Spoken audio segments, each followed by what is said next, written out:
Hello everyone, let's look at this question. It's for financial maths in grade 12. Right, you may read through the information and try to answer it, it's fine. Okay, and then I'm going to assist you after that.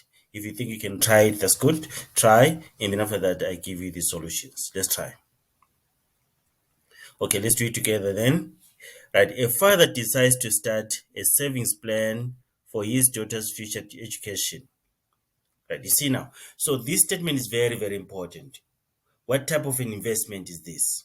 Okay, this is an investment, so we're going to have the lump sum in the future. So it should be a future value annuity. Okay, let's read.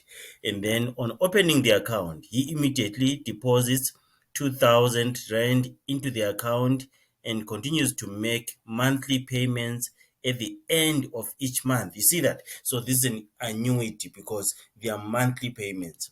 And thereafter, for a period of 16 years, the interest rate remains fixed at 15% per annum, compounded monthly.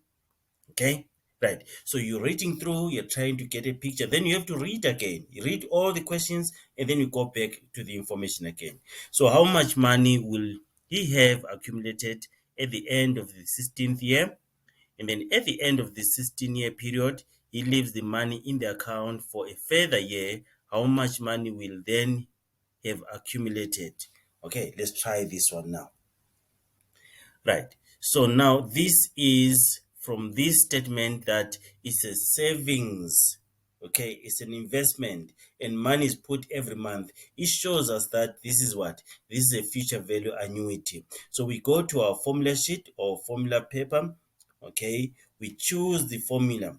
Right, there are the formulae there for financial maths and also some of them are for sequences and series there. Which one is for future value annuity? Choose the correct formula there. Okay, if you manage to choose this one, then you chose the correct formula. This is for future value annuity. And then this one is for what? This one is for present value annuity if you take loans. Okay, right now, I want us to understand each parameter there on this formula. Okay, each component of the formula. F there is for the future value. That's what you're looking for in this situation. And then X is the equal payments made per period. It means these are the installments made each month. And then N, I want to emphasize N here because people confuse N with the number of years sometimes or number of months. N is not number of months, it's not number of years. N is the number of payments.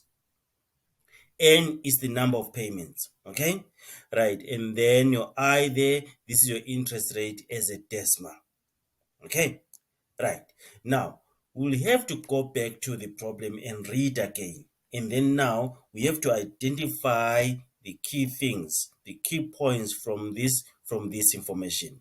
Let's read again and try to identify the key points. Let's try. I hope you managed to pick the key points, but first of all, I want us to concentrate on the N, the number of payments.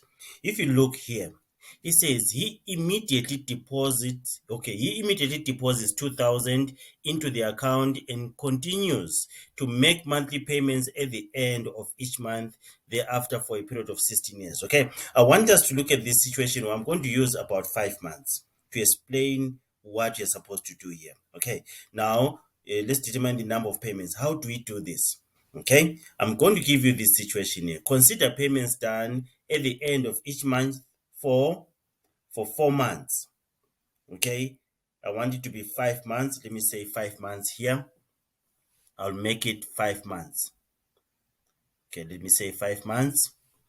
And then for 5 months, right? Okay, and then with the first done immediately. Okay, let's check here. So this is the beginning of the first month. This is the beginning of the first month. Okay, I'm going to mark it with that line there. And then we have the end of the first month. So this is the first month with the beginning of first month and end of the first month. And then end of first month is beginning of second month. Okay, you see that? And then end of second month, beginning of third month. and then end of third month. You see that? Okay, and then we have the fourth month, and then the last one, fifth month. So here we have 5 months. So how many payments can be done in 5 months if they are done monthly? Will there be five? It will depend. If there is an immediate payment, which is this X here, I'm going to put the X here. That's the immediate payment.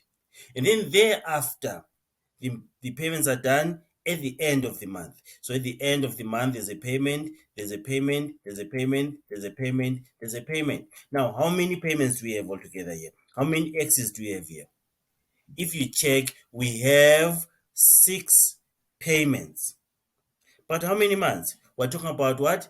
5 months. So you have to be very, very careful here, because there is what? This payment which was done immediately.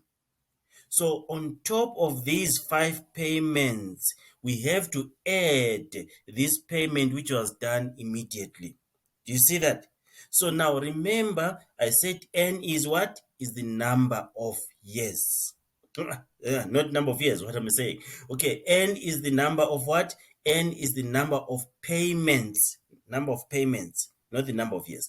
Number of payments. So in these 5 months, if there's a payment which is done immediately, and then thereafter the payments are done at the end of the month, there will be 6 payments, not 5 payments. So now, this is the situation which you have here. The payments are going to be done for 16 years. And then if we try to find the number of months from 16 years, we say 16 times 12.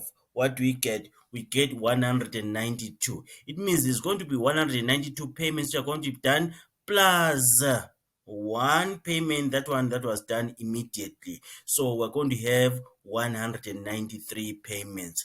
Okay, I think this was the most difficult thing. And then after that, we substitute our things. Okay, now I want you to try and substitute the other things into the formula, and then you try to find your future value. Now you know what N is. N is 93, not 92, because of the immediate payment that was what? That was done.